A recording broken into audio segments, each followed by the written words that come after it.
The Warped Tour was more than just a touring punk rock festival. The Warped Tour might be the most important cultural movement to my generation. It took punk rock and skateboarding and brought them to the next level. And I always wanted to do a video here on the channel about Warped Tour, but it was just way too big of a project for me to take on myself. So today I am going to do that, but I am doing a little bit of a cheat code. Today I'm going to be asking the help of Modern Business to be explaining this to us as we go through this together, okay? I am the internet's most ruthless gatekeeper and the planet's most entertaining human being. I am the satirical miracle. My name is Dan Frampton. Please like the video to get it boosted. Subscribe if it's your first time here, and heavens to Betsy, join the channel right now to become a member of the secret society. Okay, with all that out of the way, let's just talk about the Warped Tour for a little bit. As like a 15-year-old boy living in a secluded island way in the middle of the Atlantic Ocean, I didn't get a lot of chances to go see the Warped Tour myself, but there was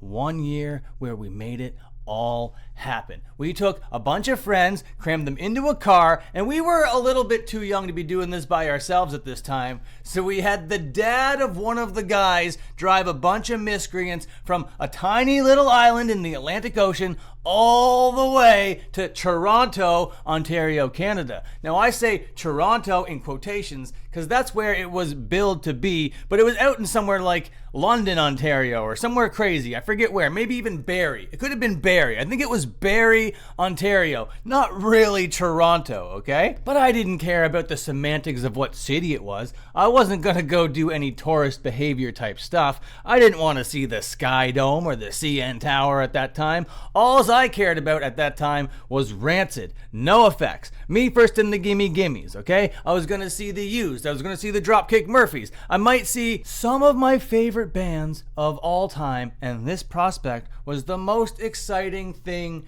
for me. Now I still remember what I wore on that day because this is how much this festival and going to it meant to me at the time. But I didn't know what I was actually getting into because I ended up getting my ass kicked, okay? There was a couple circle pits, no big deal. A couple crowd surfs, no big deal. But as a glasses wearer, I got punched in the face one time. The glasses went down. I went down to get the glasses. I got a little bit trampled. Lessons were learned on that day, okay? I might have had a little bit of heat stroke, a little bit of hydration issues, and I was in quite the state for some of this event. But that didn't matter. I was just so happy to be there. And I remember recovering from all this after seeing Pennywise and going to see Me First and the Gimme Gimmies. Because it was during my favorite band set, Rancid, where this happened. And then when all the symptoms were kicking in from what I was experiencing, Dropkick Murphys were playing in front of me. So it was quite the wild time. And I will never hear these bands and not think of that experience. But the Warped Tour had its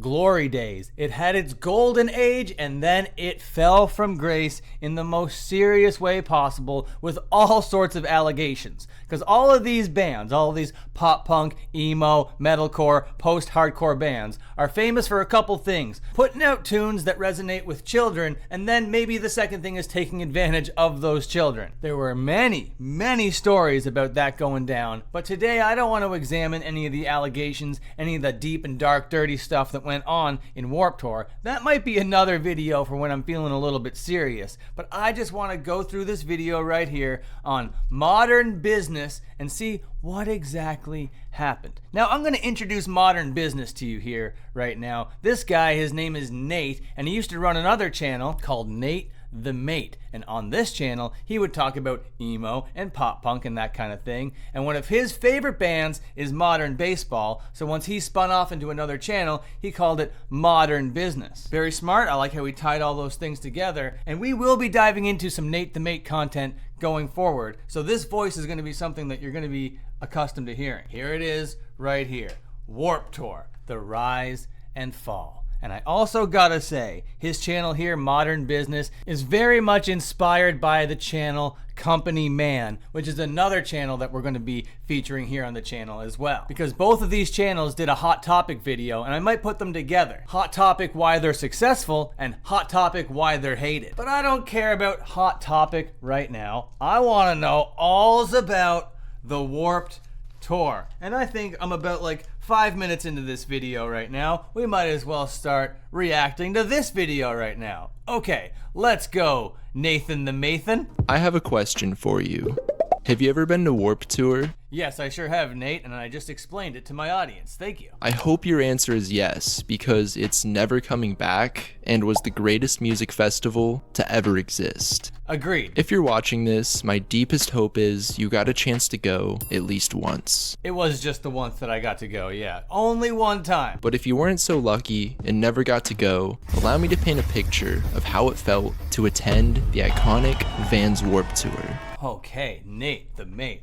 What an excellent introduction. Now, you guys heard my account of what it was like to go to Warped Tour. Now let's see what it was like for this fella over here. For kids who shopped at Hot Topic, going to Warped Tour was like Christmas, except way better, because you got to see all your favorite bands in one place, hang out with your friends, and escape your parents. It was way better than Christmas. Christmas to like a teenager is like so overrated. You're too cool for Christmas when you're like 15, 16 years old. At least that's what you're trying to portray. Deep down, you're still like super excited for Christmas and you want that Xbox under the tree. You know what I'm saying? But the Warped Tour was always more important than Christmas at this pivotal age. It was the one day out of the year where kids immersed in alternative culture got to feel at home instead of feeling alienated. Upon walking in, you'd see a giant inflatable. I'm talking big. You can't miss this thing. And the inflatable gave you information such as what time bands would be playing and what stage they'd be playing on. Oh, I loved this inflatable thing. It really was just this giant inflatable wall that they would Velcro bands to. So you would need to go to this inflatable to be like, okay, I need to be here at this time and there at this time. I gotta go all over the place. And that just added to the chaotic nature and the fun of it all. Most of the bands that I was seeing back when I was at Warped Tour were playing on stages like right beside each other. They were like the big bands. I was like such a fucking punk rock normie back in the day. It was like Less Than Jake over here, Rancid over there, Come Back for the Used over here, go over right beside that stage and there's Pennywise, that kind of thing. Then there were tents for smaller artists. There were little tents afterwards for like artists to give classes to people. And this is kind of a weird thing and wasn't going on when I was going to Warped Tour, but in later years there'd be like songwriting tents, that kind of stuff, put on by artists to show fans a little bit of a glimpse behind the curtain of the creative process. And I think all of that stuff is so cool about Warped Tour. But by the time you got inside the venue, usually around 11:30, some bands were already playing. So you'd have to run in, reference the inflatable, then sprint to the stage your favorite band was playing on. The whole environment was chaotic, out of control, and everything I wanted as a teenager. It was absolutely all of those things, and you wouldn't have it any other way. That was part of the draw. That was part of the reason why you were there. And I remember like congregating outside of the Warped Tour just before that 11 o'clock gate opening, and you could just like peek in through the gate and see all the goings on in the grounds or whatever. I remember seeing Lars Fredriksson just walking across just so casually, just hanging out in the common ground and being like, oh my God, oh, it's Lars. He's just chilling. This is so sick. I have so many great memories surrounding Warped Tour, from making my mom drive me to getting socked in the face by random strangers. We got my friend's dad, Dan, to drive us. I remember that much for sure. But my favorite memory by far is this. So for many of the years I attended Warped Tour, they had this thing going on where you could drink as many monsters as you wanted for free. Oh, that was after my time. I wish I had that. Oh my God.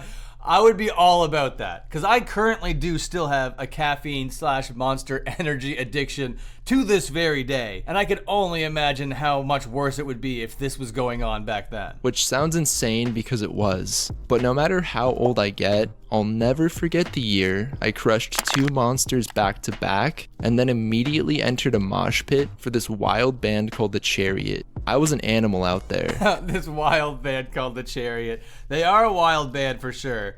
And as a 15-year-old who just chugged 2 monsters, yeah, they're gonna provide some chaotic energy for you. And I felt so alive, despite it being over 100 degrees on a blacktop in the middle of summer. Yep, so that is another common experience. It's just gonna be like on pavement, really, really hot, so much humidity. And then the other experience, if it's not that experience, is that it's rainy as hell. But fast forward to 2022, and that's all Warped Tour is. Just a collection of memories. But when it comes to the death of Warped Tour, I have one question.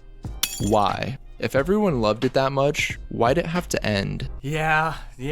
Not only did people love it so much, it meant so much to so many people. And not only to so many people, like it bridged the gap from 3 different generations of show goers, okay? I'm a whole bunch older than this Nate the Mate guy. We went to Warped Tour at 2 completely different eras of the Warped Tour, and it means just as much to guys like him as it does to guys like me. But signs like this will definitely lead to a rock and roll festival going under, a punk rock festival. You mosh, you crowd surf, you get hurt, we get sued. No more Warped Tour. So no moshing or crowd surfing.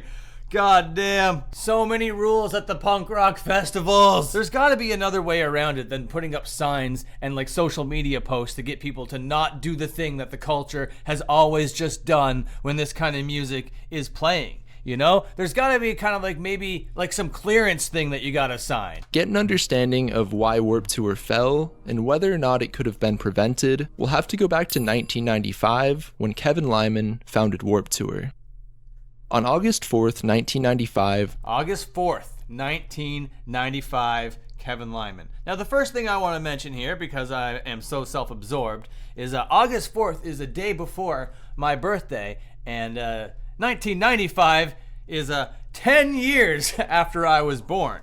So if you want to put that in your cap and remember when my birthday is and how old I will be this August, I'll really appreciate that. Thank you so much. the first Warped Tour show took place. It was held in Salt Lake City, Utah, at a venue called Salt Lake Air. But this show and the entirety of the 95 Warped Tour run was far from glamorous. In fact, it was so bad, this is what Kevin had to say about their initial outing. We probably should have played 2 to 3 dates and gone home. But Kevin isn't a normal person who makes normal decisions. So after Warped Tour's first run in 1995, he took a hard look at things and saw the tour had far underperformed their expectations and noted they actually lost money. Yeah, Kevin Lyman is a crazy guy. Here we see him with another crazy guy, Brian Stars.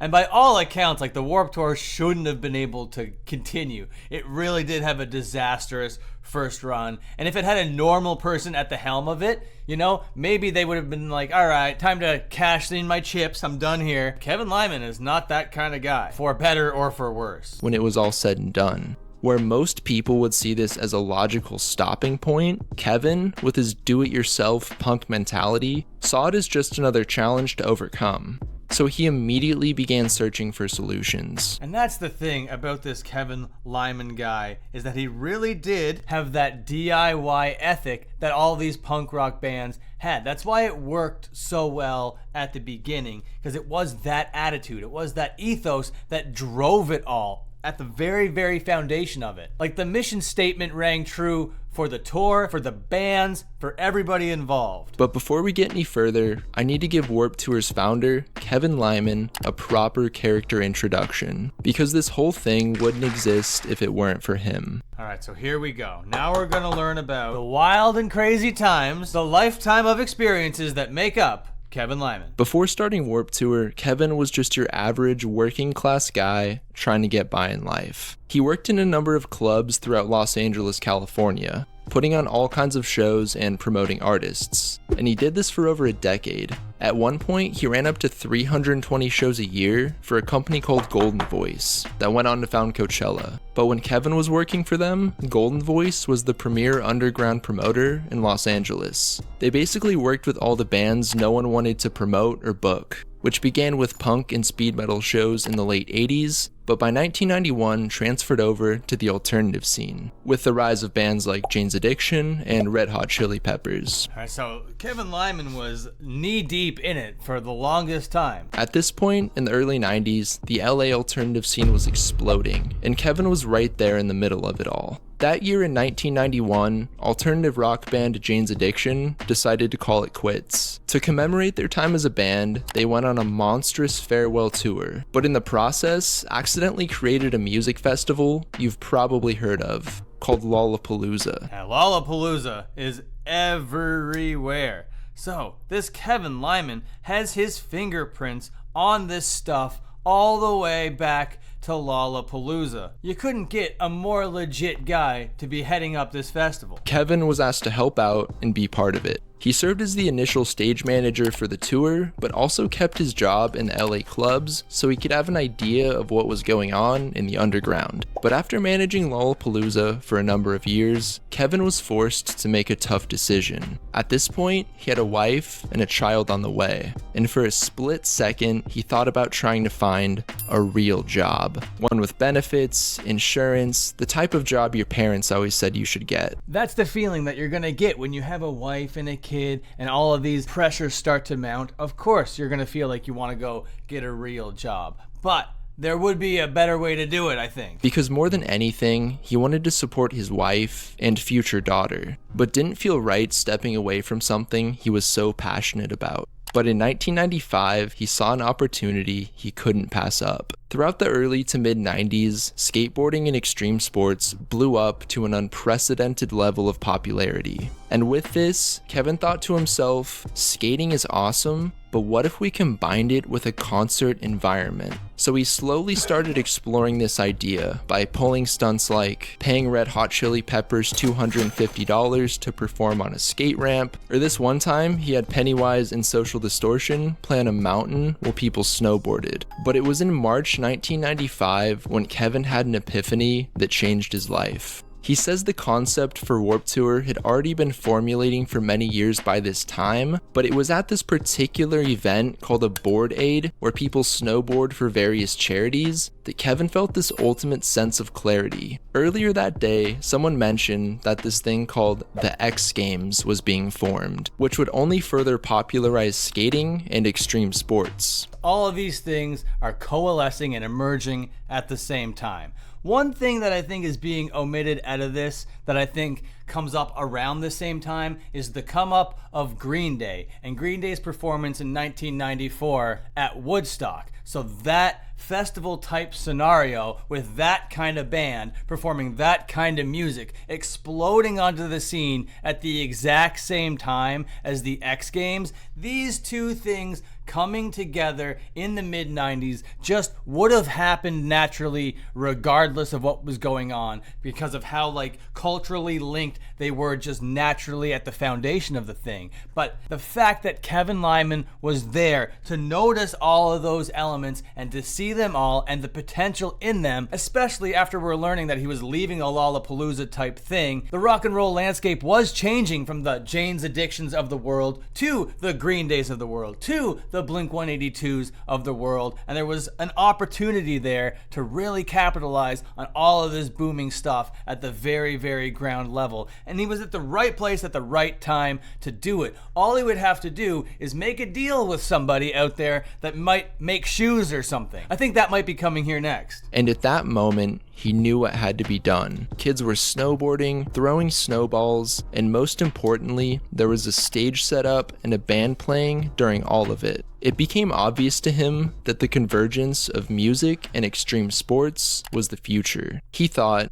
if we don't put on our own event like this, we'll be working for somebody else forever, sitting in the snow. And not only working for somebody else forever, somebody else would have come up with this, then you would have been working for them forever. But not forever, sorry. You would have been working for them until like 2018. I think we should do a tour where we bring skateboarding and music together. At that exact moment, the real job he thought about getting was put on the back burner. Right where it belongs, on the back burner forever. Real job. Come on now. To work coordinating the first Warped Tour. When first trying to come up with a name for Warped Tour, Kevin thought about calling it The Bomb, but due to an unfortunate event in Oklahoma around that An unfortunate event in Oklahoma. Yeah, the unfortunate event in Oklahoma. I don't think calling it The Bomb would have been great. Maybe it wouldn't have even had that much of an impact if it was called that, because that's kind of a lame name. But Warped Tour, how would you even? He decided the name was distasteful and would garner negative attention. Yeah, and he would have been right about that, for sure. That's a pretty bad name. And not only all the negative attention and distastefulness of it, it's just lame. The Bomb. Oh, that's The Bomb. Oh, is it? So with permission, he borrowed the name Warped from a magazine he used to work for. But the first Warped Tour run in 1995 was practically unrecognizable compared to what it would become. Alright, so there was a magazine, called Warped, and he used to work for the Warped magazine, so it was like, Warped, right? We're just gonna call it the Warped Tour. Turnouts were minimal, ticket sales low, and they were operating on a basically non-existent budget. Even though some bands received exposure through the tour, everyone involved was taking a financial bath. I would have loved to have been there at the 1995 Warped Tour, where it's just like a couple stages just shoddily put up, some people skating over in the corner. Man, that would have been such a fun time. But there was one thing that saved them from going under. This shoe right here. Oh, there it is. There's the skateboarding shoe that would come into play. Funding. Fantastic. Vans. However, one thing most people don't know is that it was almost called the Calvin Klein Warped Tour. It's really got a ring to it, huh? But all jokes aside, Kevin's ex-partner tried to convince him that Calvin Klein would be the best sponsor for Warped Tour. Calvin Klein. That would have been very, very funny. There would have been a lot more people just running around in underwear and cologne and stuff. I don't think that that's exactly the right scene for this kind of thing. Methinks that Vans might have been a better choice. Which of course didn't end up happening because Kevin knew Calvin Klein didn't mesh well with Warped's punk mentality and knew they needed a brand that better fit the tour's image. Kevin Lyman knew what he was doing. He's like, these are punk rock bands. I don't care about cheekbones and junk. It was around this time he got a call from a guy who was trying to help raise money for the tour, and he said, Vans wants to meet with you, Kevin. So he hopped in his car, drove down to the Vans warehouse, and met with Walter Skonfeld. Walter Skonfeld! Let's make a deal. Let's shake hands. You set up some goddamn half pipes where I'm playing some music, okay? I'll go in there with the stages and the punk rock bands. You come in with all of the money that's gonna bring in the half pipes and the skateboarders and the 1080s and the Madonnas. Not the Madonnas like the singer, but the skateboarding trick Madonnas, okay? That's what I'm talking about. One of Vans' original CEOs. After some discussion, they discovered they were in similar boats. Kevin wanted to put on a tour, but had no money or sponsor. And it looks like this other company wanted a whole bunch of punk rockers to see their branding and messaging. This is a match made in heaven. And Vans wanted to expand their customer base and brand image, but lacked an appropriate channel to do so. Within 15 minutes of meeting, a verbal agreement was made that Vans would become the sponsor of Warped Tour. Verbal agreement! Once they secured Vans as a sponsor and embarked on the next run of Warped in 1996,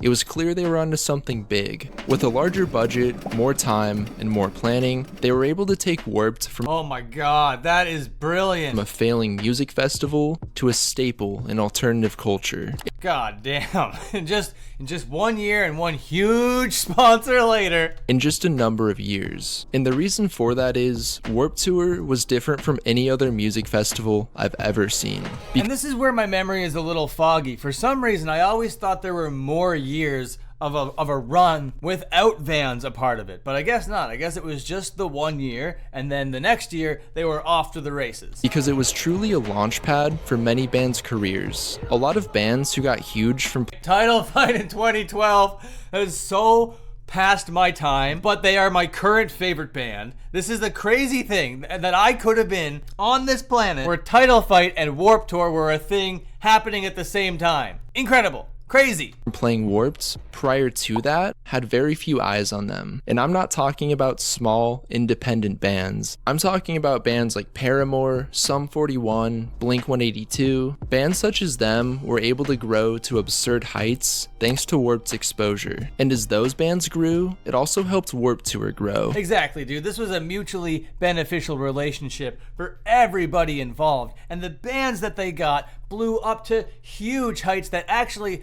took over the charts. They went from just this like little punk rock touring circus or whatever to literal global domination. And because these bands were dominating the globe, hey, where did they come from? The Warped Tour. A whole bunch of eyes go back to the Warped Tour, and then all these bands on the underground come in to feed it. It's just an incredible little ecosystem that they created. So it was almost like a never-ending cycle.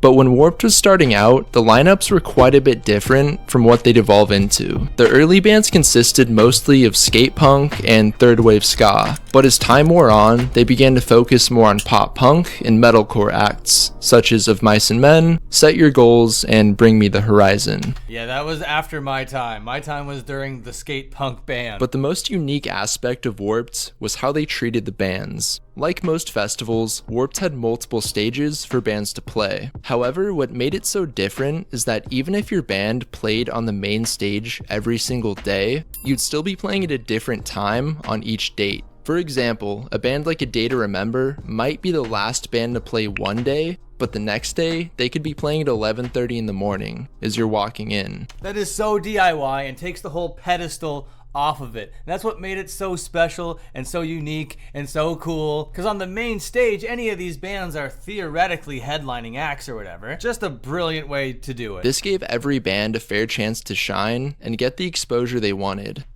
By the early 2000s, non-punk music had become prevalent in Warped's lineups, much to the dismay of true punk fans who began attending because of the mostly punk lineups in the past. But while they did receive some criticism for incorporating non-punk music, the tour was still growing rapidly with each passing year. That was way after my time. I am sorry to say, I wasn't going to the Katy Perry Warped tours out there. At the peak of its success, Warped drew in upwards of 700,000 fans every summer. They'd roll into town, set up their circus, then tear it down, all in the same day, and do the same thing the next day. But despite their continued success, the 2000s brought along something that would prove to be detrimental for Warped: social media. Social media. Oh no, now people are going to be talking about what was going on behind the scenes. What were these bands doing that they were on the same level as all of these fans? All of these fans are of a certain age. All of these bands are of an elevated age. Couldn't have been very good, could it? Because by the 2000s, Warped Tour lineups were littered with bands who fans felt didn't fit the bill. Acts such as Eminem or Katy Perry. And social media now gave fans a platform to share these thoughts. On top of this, criticism was growing. Oh no, yeah, here we go. That's a very appropriate guy to put in this shot where I'm talking about this kind of stuff.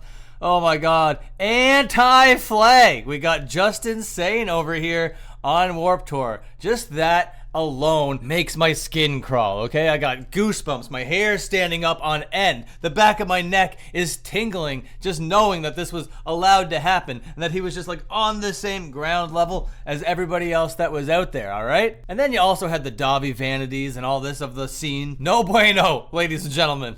Bad times. Each year from people who attended the festival in the past, upset about how much it had changed. But once the 2010s came along, the lineups became so far removed from what they once were. It is so crazy for my old head brain to think that the Warped Tour was still going on in the 2010s. Because it is such like an iconically 90s, early 2000s kind of thing in my brain. So to think that it just like kept on going is nuts to me. Because the reasons that he's outlining right here are definitely a reason why I would have stopped paying attention to it as closely as I did back in the day.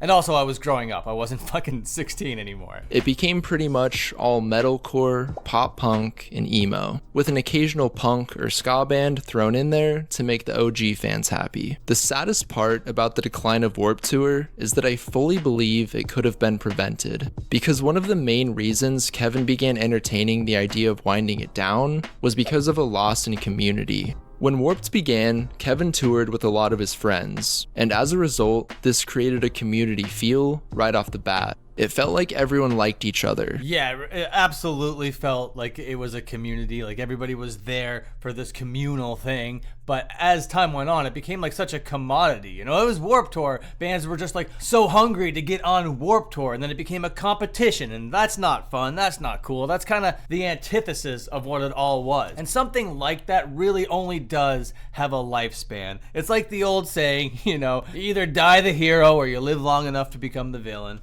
As cliche as that is. Or at the very least, was supportive. And that's what Warped needed to function, an active community. But as years passed, new bands came in that Kevin had never met before. And by this point, Kevin was in his 50s. Knucklepug's great though. So being a friend to these new bands wasn't really an option. Yeah, exactly. Now the cultural divide is now a generational gap because Kevin Lyman's like a million-year-old man and all these bands are coming in. They're like 12-year-old children. I don't want to be your friend. You're acting like a fool and I gotta like slap your wrist for being a little bit rambunctious. He was of course friendly, but all the younger bands tended to see him more as a mentor or disciplinary figure rather than a friend. Yep, exactly. Which really changed up the dynamic of the tour. Because in years past, if a band had an issue, they'd just come to Kevin and talk about it. But once social media came along, bands would post all their grievances and issues with the tour on there instead of talking face to face. See, that's messy, that's dirty, and that would definitely lead to online drama. Social media also gave bands a means to be more judgmental than ever before. Because back in the day, bands hardly knew anything about each other prior to meeting. But with social media, bands could be like, oh, their music sucks, or we disagree with them on this super specific social issue. And because of this, bands sometimes wouldn't interact. Unfortunately correct, but that's also in how like the bands were like curated and stuff like that. You could just like blame social media for that, but I don't think social media would have acted that way if the bands were curated correctly. There was this whole, like I said, competition and capitalism thing that drove Kevin Lyman to want to get different kinds of bands and go in a different kind of direction. But social media wouldn't have went so crazy if you didn't get such polarizing characters. Now I know that might not have been as fun, and if you fostered that drama in a way that sold tickets, that could have made a lot of sense as well. Like, this band doesn't like this band, what's gonna happen, you know? That kind of thing could have been fun for a little bit. So it's all in the approach on how you deal with the online culture. Just to say the online culture was the thing that ruined it is a little bit dismissive. One doesn't happen without the other, and vice versa. Which is detrimental if you're going for a community feel. And as the 2010s wore on, some bands wouldn't even consider playing Warped Tour because they didn't want to be known as a Warped-esque band. And all of these factors combined effectively destroyed the community Kevin had worked so hard to build. It's so true, man. So many bands are like, no, I don't want to be that. And it's just so crazy because back in the day, every band wanted to be that. If you were a Warped Tour band, that meant that, hey, maybe you were going to blow up on MTV next. Hey, maybe you were going to blow up and do a world tour next. But in the 2010s, the Warped Tour just became a stepping stone. Very unfortunate. Very disgusting even. On November 15th, 2017, Kevin announced that the 2018 Warped Tour would be the final cross-country run of Warped Tour, putting an end to the annual punk rock summer camp. The saddest part about Warped Tour's fall isn't necessarily that it's over. Don't get me wrong, I'm insanely sad about that, but what gets me is that the scene which helped Warped Tour grow into what it was is also the same scene that ripped the festival apart from within. But what do you think? It is the same scene that did that, for sure. But it's two different generations that did that. A lot of those OG heads weren't the ones on the social media. And also, I do feel like there was a big omission here in this video because all of these allegations and all of these stories that were coming out really did lead into a lot of the decisions that were made to take this festival away from the world. From the bands to the crew, the managers, the office, everyone in between had a whole bunch of shit slung at them. And I guess calling that social media is a way around all of that because it did all happen on social media and that's a way to be vague about it. But what this video basically tells me is that there's an opportunity for somebody to make a Dark Side of Warped Tour video. You gotta like this video right now if you want that Dark Side of Warped Tour video. Because believe me, there is a deep and dark underbelly to all of this sort of stuff that I kind of want to explore a little bit. I'm not going to do any journalism or anything. I'm just going to see what's out there and then tell you guys all in one place all the stuff that's already currently out there about all this disgusting degeneracy that happened that this video failed to mention. And I understand why you wouldn't want to. You know, you got to put a bunch of like content warnings on it and you want it to be as friendly for everybody as possible. But the truth matters. What actually happened actually matters. And I don't want to sit here and spew the truth right now because I gotta be honest with you, I didn't do that amount of research for this video. I just wanted to react to this video to lead into a potential Dark Side of Warped Tour video if the interest is actually out there for that kind of video. Really appreciate you rocking with me. Thank you so much for watching. Please remember to like, comment, and subscribe. And if you enjoyed this upload, you might enjoy this upload. Okay, see you later.